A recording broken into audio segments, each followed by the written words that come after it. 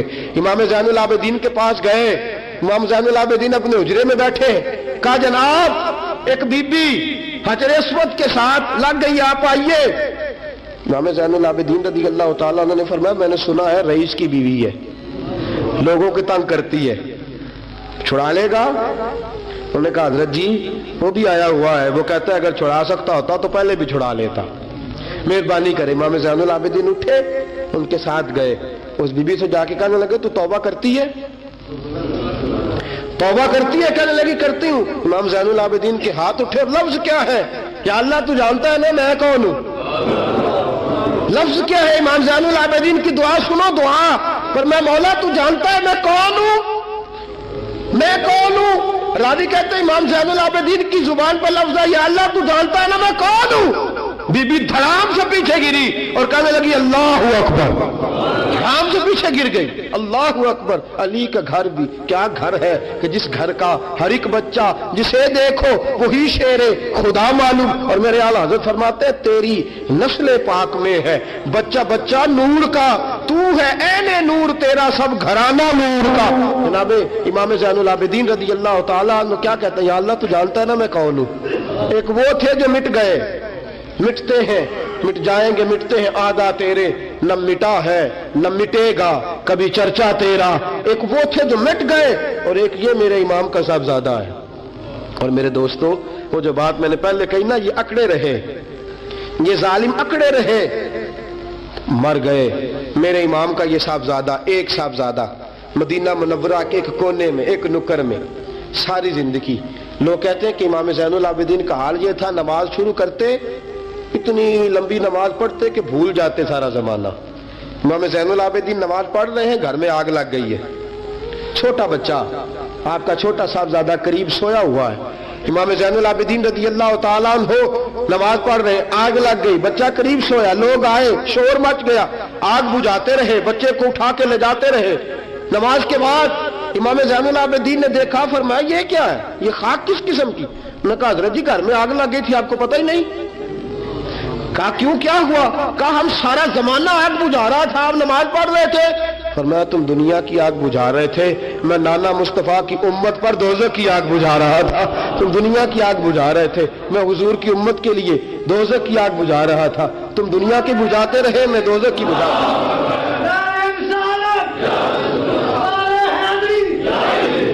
یہ امام زین العابدین ہے، وہ سارے مٹ گئے۔ اور یہ امام کیسی عاجزی، کیسی انکساری، حضرت امام حسن بصری، یہ خلیفہ ہیں امام زین العابدین کے بھی اور خلیفہ ہیں حضرت امام باقر کے بھی۔ امام باقر امام زین العابدین کے بیٹے ہیں، امام جعفر صادق ان کے پوتے ہیں۔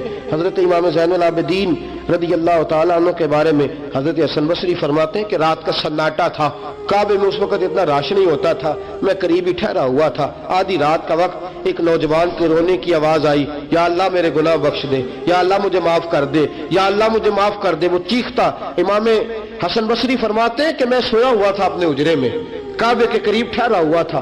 فرماتے ہیں کہ میری اس نوجوان کی آہوزاری کی وجہ سے میری آنکھ کھل گئی، اس کی طلب کی وجہ سے میں اٹھا۔ اور فرماتے ہیں کہ میں نے سوچا بہت بڑا کوئی گناہگار آ گیا ہے۔ فرماتے ہیں کہ وہ کیا کہتا ہے، جب میں اٹھا ہوں کعبے کے قریب گیا ہوں کہ جا کے تسلی دیتا ہوں تو اس کی زبان سے جملہ نکلا، کہنے لگا یا اللہ مجھے قیامت میں ذلیل نہ کرنا، اے اللہ اگر میرے عمل اچھے نہیں تو مجھے قیامت کے دن اندھا کر کے اٹھانا، میں تیرے نیک بندوں کے سامنے کیا جواب دوں گا۔ فرماتے ہیں وہ نوجوان تڑپتا ہے، روتا ہے۔ حضرت حسن بصری فرماتے ہیں کہ میرے پہنچتے پہنچتے وہ اتنا بلند آواز سے تڑپنے لگا کہ بے ہوش ہو کے زمین پہ گرا۔ آپ فرماتے ہیں میں قریب گیا، اس نوجوان کے قریب گیا تو بڑی خوبصورت خوشبو مجھے آئی۔ فرماتے میرے دل میں خیال تھا تسلی دوں گا کہ بیٹا ٹھہر جا، میں بھی دعا کرتا ہوں، تو بھی دعا کر، اللہ بڑا مہربان ہے معاف کر دے گا۔ فرماتے ہیں جب میں نے اس نوجوان کے چہرے سے زلفیں ہٹائی، گرد صاف کی تو میرے پاؤں تلے سے زمین نکل گئی۔ یہ تو امام حسین کا بیٹا زین العابدین ہے، یہ تو امام حسین کے لخت جگر، علی المرتضیٰ کے جگر پارے جناب سیدہ فاطمہ کے نور نظر ہے، یہ تو حضرت شہر بانو شہزادی کے بیٹے ہیں۔ اتنی آہوزاری، اتنی تڑپ اتنی بے چینی، اتنا اللہ سے تعلق۔ حضرت حسن بصری فرماتے ہیں کہ قدموں پہ گرا، پاؤں چومے۔ امام زین العابدین کی آنکھ کھلی تو کہا حسن بصری نہ کر، نہ کر، تو بزرگ ہے۔ امام زین العابدین اٹھ کے بیٹھ گئے۔ حضرت حسن بصری رحمت اللہ تعالی علیہ فرماتے ہیں میری آنکھ نکل گئی، آنسو میرے بہہ گئے۔ میں نے کہا زین العابدین کہاں سے دل لے کے آئے ہو تم لوگ، اور کہاں سے سنوارا ہے خدا نے تمہارے خاندان کو؟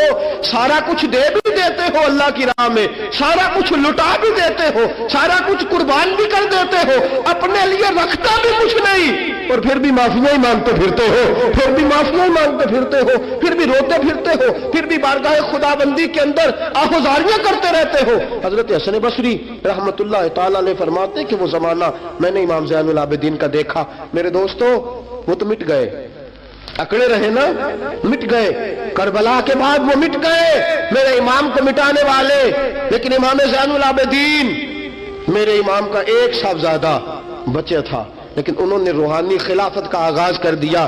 پوری دنیا میں میرے امام زین العابدین کا فیض ہے، جسمانی بھی ہے، روحانی بھی ہے، علمی بھی ہے۔ امام زین العابدین نے زندگی پوری گزار دی ایک کونے میں لگ کے۔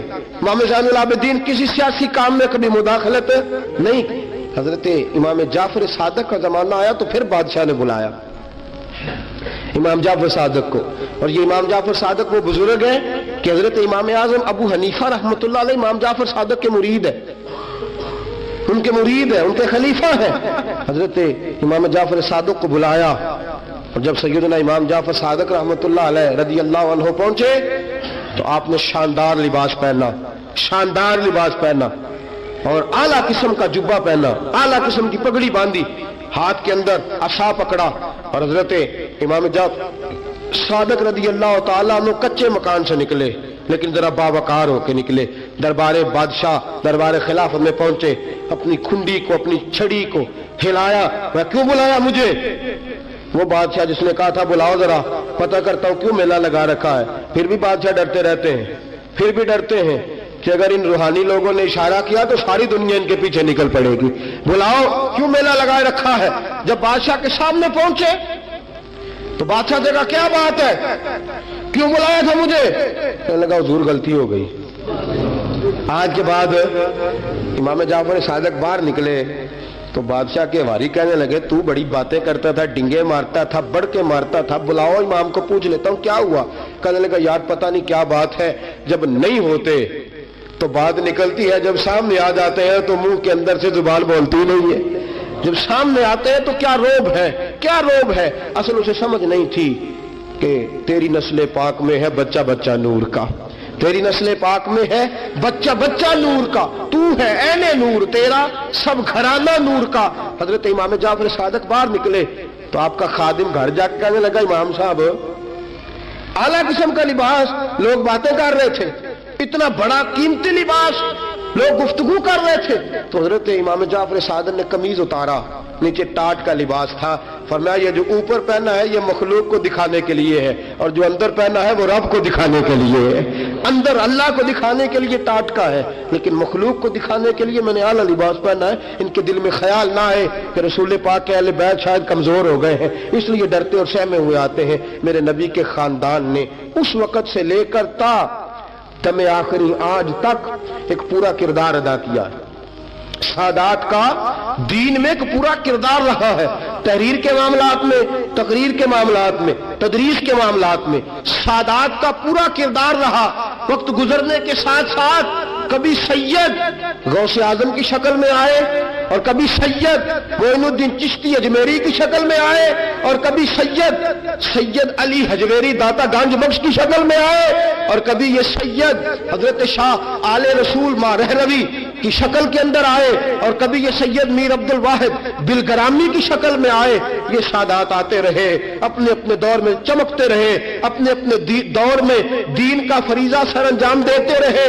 انہوں نے پھر اعلان حکومت والوں کو کہا کہ ٹھیک ہے، اگر تم سمجھتے ہو کہ اس طرح ہمیں دین نہیں پھیلانے دیتے تو ہمیں اللہ نے توفیق دی ہے، ہمیں اللہ نے طاقت دی ہے، اللہ نے ہمیں روحانیت دی ہے، ہم اس روحانی طرز کے ساتھ دین پھیلائیں گے۔ میرے دوستو اگرچہ قوت اور اقتدار بھی ہمیشہ انہی کے پاس رہا، کربلا میں جو بھی آیا، آپ دیکھ لیجئے نا، یزید کے 14 بیٹے بتائے جاتے ہیں، کوئی بھی نہیں کہتا میں یزید کی اولاد میں سے ہوں۔ امام زین العابدین ایک ہی بچے تھے نا کربلا میں، آپ کو گلی گلی سید ملیں گے، نگر نگر سید ملیں گے، جگہ جگہ رسول پاک کی اولاد ملے گی۔ میرے دوستو یاد رکھنا، جو ظلم کرتا ہے اور ظلم میں بڑھتا ہے وہ بچتا نہیں، اس کا نام مٹ جاتا ہے، اس کا کردار نفرت کی علامت بن جاتا ہے۔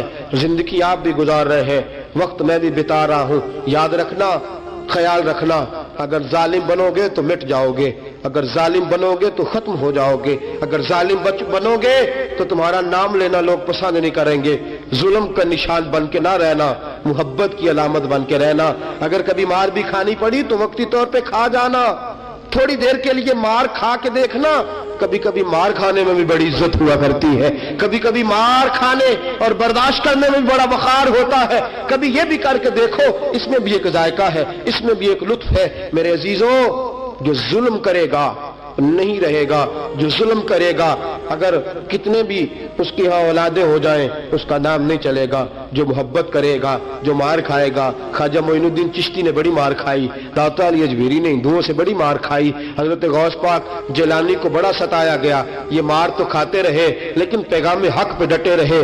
اسے مار کھانی آ جائے، مار کھانی، بلکہ مولا رومی فرماتا ہے جسے کٹنا آ جائے وہ بچ جاتا ہے، جسے قربان ہونا آ جائے اسے عزت مل جاتی ہے، جو برداشت کرنا سیکھ جاتا ہے وہ محبت کی علامت بن جاتا ہے۔ میدان کربلا نے یہ سبق دیا کہ اگر وقتی طور پہ مار کھانی پڑی تو ذرا کھا کے دیکھنا، لیکن کھانا حق کے رستے میں، کھانا حق کے رستے میں۔ اور ایک اور بات بھی ذہن کے اندر رکھیے، ضروری نہیں کہ کسی جگہ پہ کثرت ہو جائے، زیادہ ہو جائے تو وہ حق کی علامت ہی ہو، ہمیشہ کثرت حق کی علامت، اتبعوا سواد العظم والا معاملہ دوسرا ہے، لیکن کثرت ہمیشہ صداقت کی علامت نہیں ہوتی۔ یزید کے ساتھ تھے تو بہت زیادہ، لیکن کبھی بھی دل کے ساتھ انہوں نے یزید کی سپورٹ نہیں کی، تھے بہت امام حسین کے ساتھ، اس وقت تو تھوڑے تھے، لیکن ذرا آج تک دیکھیے کتنے ہیں جو امام حسین سے پیار کرتے ہیں، میدان کربلا سے لے کر آج تک۔ اور پھر کسی نے کہا تھا نا انسان کو بیدار تو ہو لینے دو، ہر شخص پکارے گا ہمارے ہیں حسین، پھر دیکھنا صبح قیامت تک کتنے ہیں۔ حق کے نام پہ ڈٹ جاؤ، اگر تم ایک بھی ہوئے، دو بھی ہوئے، 10 اور 12 14 بھی ہوئے، رہنا حق پہ قائم رہنا، مار کھا کے دیکھنا، اس میں بھی بڑی لذت ہے۔ ظلم سے بچنا، ظلم بہت بڑا عیب ہے، ظلم بہت بڑی بیماری ہے، لگ جائے گی تو نام و نشان مٹا دے گی، ختم کر دے گی صفحہ ہستی سے ظالم کو۔ اللہ میں ہر قسم کے ظلم سے بچائے، ہمیشہ مدحت خیر الانام میں گزرے، دعا ہے یہ عمر درود و سلام میں گزرے، وآخر دعوانا الحمدللہ۔ اور اگر آپ نے ابھی تک ہمارا چینل سبسکرائب نہیں کیا تو فوراً سبسکرائب کیجئے، ساتھ ہی بیل آئیکن پر کلک کریں تاکہ مزید آنے والی ویڈیو ہیں وہ آپ کو وقت پر ملتی رہیں۔ اللہ حافظ۔